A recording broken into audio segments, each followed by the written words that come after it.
دوسری بات یہ ہوتی ہے مرنے والے یا سپاہی کے دل میں کہ میں تو مر گیا تو میرے پیچھے جو بال بچے رہ جائیں گے ان کا کون پرسان حال ہے. کہا یہ تو اس نظام نے بنیادی طور پہ طے کر رکھا ہے کہ مملکت کے ہر فرد کی ضروریات زندگی کی ذمہ داری جو ہے وہ مملکت کے سر ہے. وہ مطمئن ہوتا ہے کہ پیچھے جو کچھ رہ گئے ہیں مجھے ان کی فکر کیا ہے. جہاں تک میرا تعلق ہے موت تو میرے لیے ایک نئی زندگی کا دروازہ کھول رہی ہے. کہا اس سپاہی کا مقابلہ دنیا میں کوئی شخص بھی کر سکتا ہے جو موت کو ہنس کے آگے لے اور پیچھے جو رہ گئے ہیں ان کے متعلق کوئی فکر نہ اس کو.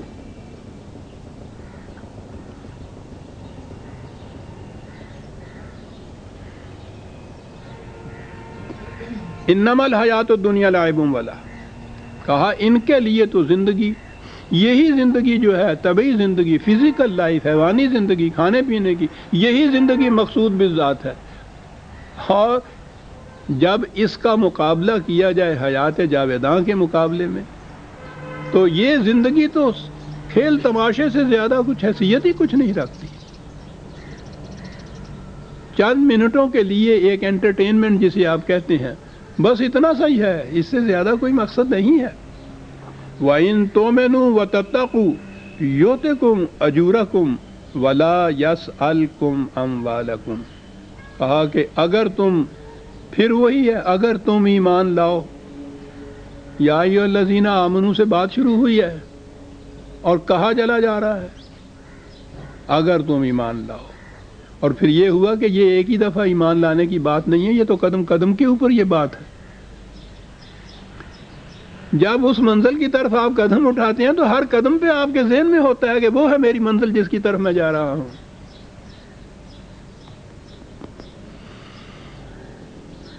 وَتَتَّقُوا اور نگہداشت رکھو قوانین خداوندی کی. وہ جو راستے چلتے ہوئے مائل سٹونز آتے ہیں نا سنگ میل جو بتاتے ہیں یہ راستہ کدھر جاتا ہے کتنا طے تم نے کر لیا کتنا باقی رہ گیا وہ وہاں لکھا ہوا ہوتا ہے کہ یہی سڑک جا رہی ہے سیدھی جدھر تم نے جانا ہے ملتان کی طرف. کہا ہم نے راستے میں یہ سنگ میل لگا دیے ہوئے ہیں چلتے جاؤ تو ان کو پڑھتے بھی جاؤ دیکھتے چلے جاؤ کہیں قدم غلط سمت کی طرف تو نہیں اٹھ گیا. یہ ہے وہ ابدی رہنمائی جسے قرآن کہتا ہے جو راستے میں یہ نشانات راہ اس نے لگا دیے ہیں. نشانات راہ لگا دیے اور ان کی حفاظت کا ذمہ خود لے لیا یعنی قرآن کی حفاظت کا ذمہ تاکہ مسافر کہیں بھی غلط فہمی میں مبتلا نہ ہو جائے کہ میں صحیح راستے پہ جا رہا ہوں درا حال ہے کہ وہ غلط راہ پہ چل رہا ہو.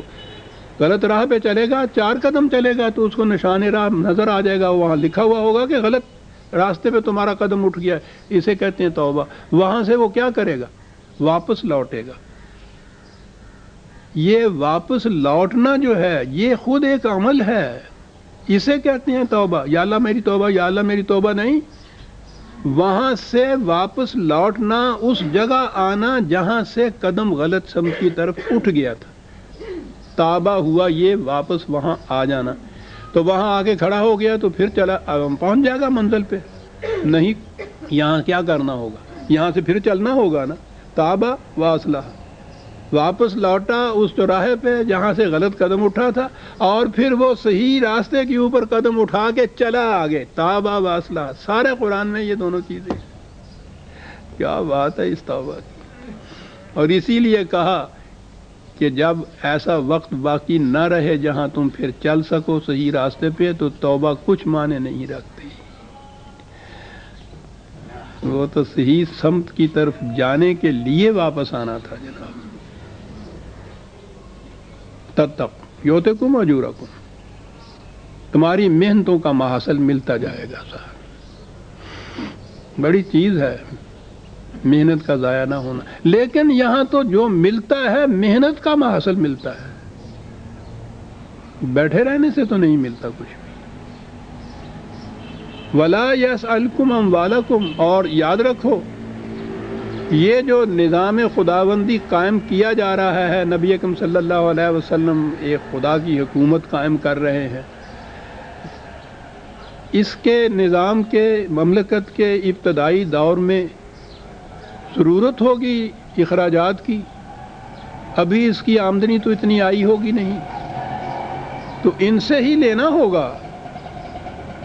کہا یہ ٹھیک ہے، اس وقت ایسا نظر آتا ہے جیسا یہ نظام، یہ مملکت تم سے کچھ مانگ رہا ہے، تم سے لے رہا ہے۔ یاد رکھو قرآن نے جو کہا ہے نا کہ یہ قرضہ ہے جو ہم تم سے لے رہے ہیں، اور قرض حسنہ ہے، نہایت خوبصورتی سے ادا کر دیا جائے گا تمہیں۔ یہ جو انسانوں کو ہم قرضہ دیتے ہیں ان سے تو ایک پیسہ بھی جو اس سے زائد لینا ہے، جو جتنا دیا ہے اصل زر سے زائد کسی شکل میں بھی ہو، عزیزان من، یہ ربا ہے، یاد رکھیے گا۔ ہاں اس کے نام آپ جتنا جی چاہے الگ رکھ لیں، یہاں وہ تو جو اصل زر سے ایک پائی بھی زیادہ لینی ہے کسی انسان سے، وہ تو اتنا بڑا جرم۔ اور اپنے متعلق کہا کہ اگرچہ یہ قرض جو ہم لیتے ہیں قرض حسنہ لیتے ہیں، یعنی وہ ذہن میں یہ نہ رکھو ربا والی بات، لیکن ہم جو واپس دیں گے تو 700 گنا واپس دیں گے تمہیں جناب۔ یہ ربا اور سود نہیں ہے، یہ تو کہا یہ زیادتی جو مل رہی ہے نا، یہ کسان جو ایک دانہ بوتا ہے اس میں سے 700 دانے ملتے ہیں نا اس کو، اسے تو سود نہیں کہتے نا، یہ تو ربا نہیں ہے نا، کیونکہ وہ محنت کر کے ایک دانے سے 100 دانے لیتا ہے۔ تو اس لیے ہم جو تم سے قرضہ لیتے ہیں اس قرضے کو اتنا زیادہ لوٹا کے دیں گے۔ بات صاف ہے، کوئی نظام، کوئی مملکت جب آپ اسے قائم کرنے لگیں گے تو اس پہ خرچ ہی خرچ ہوگا۔ اسٹیبلش کرنا ہے آپ نے، اس کو ڈیولپ کرنا ہے آپ نے، اس کو اس وقت دینا ہوگا۔ ایک ایک پائی لے لے گا وہ تو تم سے، لے کیا لے گا، تم خود جا کے ایک ایک پائی وہاں اس کو جا کے دے آؤ گے۔ لیکن جب یہ قائم ہو جائے گا تو اس کے بعد پھر اتنا سیلاب کی طرح آتا ہے پھر اس طرف واپس دولت اور اموال جو آتے ہیں، سمجھ میں نہیں آتے کریں کیا ان کو جناب، اتنا ملتا ہے اس کے بعد۔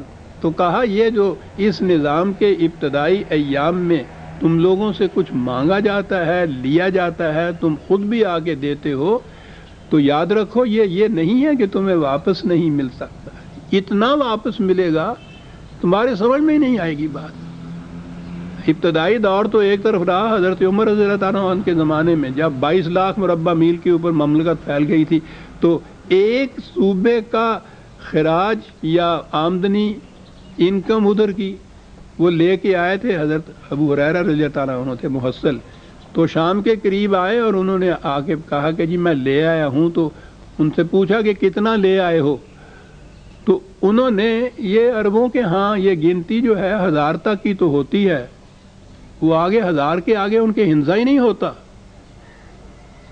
2000 10,000 20,000 یوں کہنا پڑتا ہے۔ ہمارے ہاں تو یہ ہے نا کہ 10,000 پھر لاکھ پھر 10 لاکھ پھر کروڑ پھر 10 کروڑ پھر ارب، یوں اس زبان میں ہنزا ہی یہ نہیں تھے۔ بہرحال انہوں نے بتایا وہ ہزاروں کے حساب سے کہ اتنے ہزار یہ سب کچھ۔ حضرت عمر نے کہا کہ کچھ سفر کر کے آئے ہو، تھکے ہوئے نظر آتے ہو، اس لیے کچھ ہوش کی بات کرو، جاؤ صبح آ کے بتانا مجھے کتنا لائے ہو۔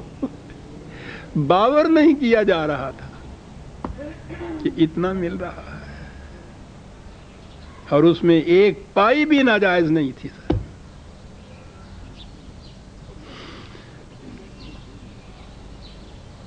کہا اگر یہ اپنے لیے مانگے، ان یسألکموہا فیحفکم تبخلوا ویخرج اضغانکم، ٹھیک ہے اپنی ذات کے لیے اگر تم سے یہ مانگے ٹھیک ہے، پھر تم بخل کرو نہ دو، یوں سمجھو جیسے یہ بیکاری فقیر ہوتے ہیں نا، عجیب لفظ قرآن نے رکھا ہے، پیچھے پیچھے پھرنے والے، اور کیسے ننگے پاؤں پیچھے پیچھے پھرنے والا۔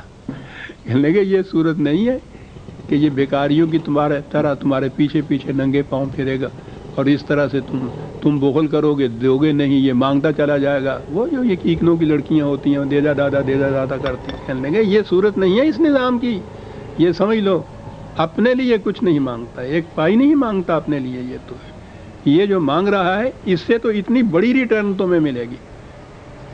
تو اس واسطے یہ ذہن میں نہ رکھو۔ اور آگے آئی وہ سورہ محمد کی آخری آیت ہے عزیزان من، بڑی اہم چیز۔